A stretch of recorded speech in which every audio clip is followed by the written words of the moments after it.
guys, Matt Ruddle here. So a lot of people want to know how they actually build their email list, their contact database, all these kind of things. Sometimes people think that just putting a form out and just saying, hey, make an inquiry, they think that's good enough. But you know what, in this day and age where a lot of people have now emerged from wherever they were and have ventured out online, it's a very difficult game sometimes. So we've got to ask ourselves, how do we showcase ourselves? How do we puff our chest out, and how do we actually get noticed out there to build our database? Well, one of the simplest ways is to have a lead magnet. Now, I'm sure you've heard loads of people talking about lead magnets. That's because they work, but they've got to show value to your niche. So a lead magnet is effectively you giving something away, giving a bit of you away, some value, something that will get them thinking. Yeah, not just about their business, but thinking, how much can this person actually help me even more then? Because you've triggered those thoughts in their head.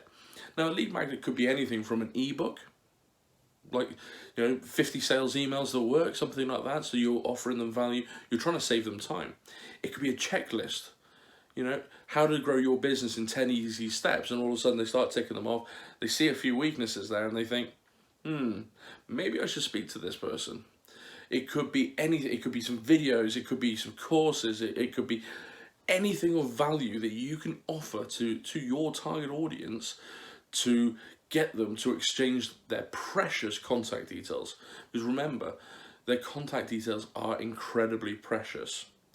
And actually, everybody's vying for that email address or that phone number, that name, that postal address. So why are you going to be the lucky person to get it?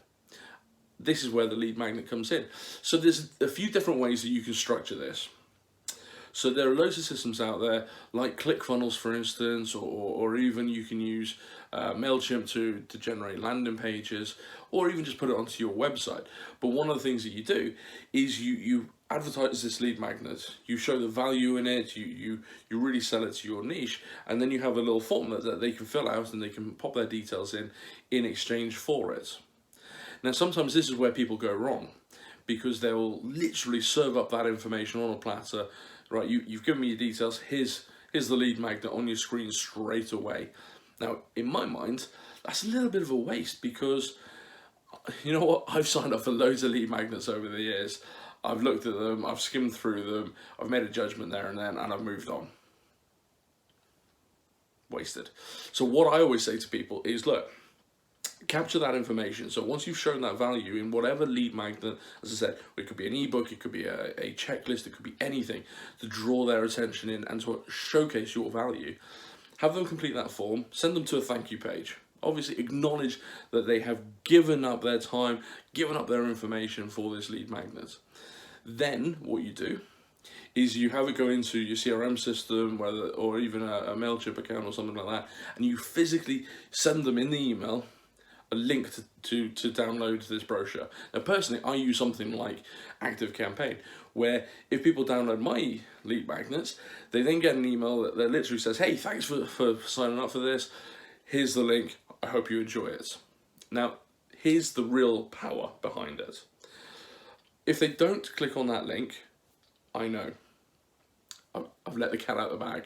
So if they don't click on that link, I know. So therefore, I have that sequence then, send them another email in a few days, and a few more days, and a few more days. Nothing too intrusive, because some people will literally bombard people left, right, and centre on a daily basis, or even every few hours.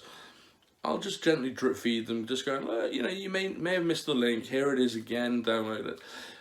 If and when they click on that link, I then move them over to another campaign that says, hey, thanks for downloading the ebook or the checklist or whatever the lead magnet was. Look, if you want to discuss anything, why not book a call with me?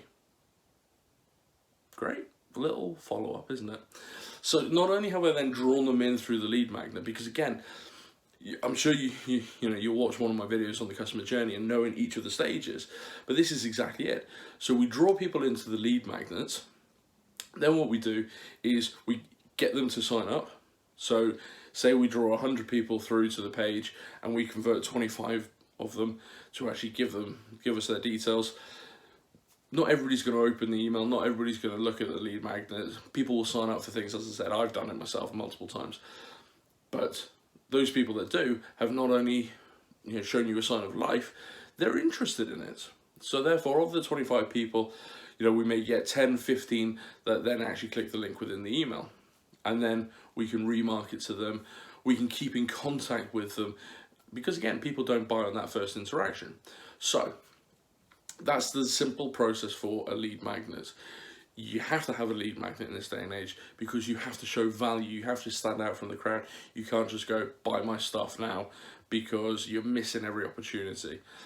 The whole point is that you want to capture their information so that you can interact with them on that one-to-one basis, start to nurture them and show your value of why they should buy from you. And then if you do that right, you'll have a customer. Do it better, you'll have a customer for life.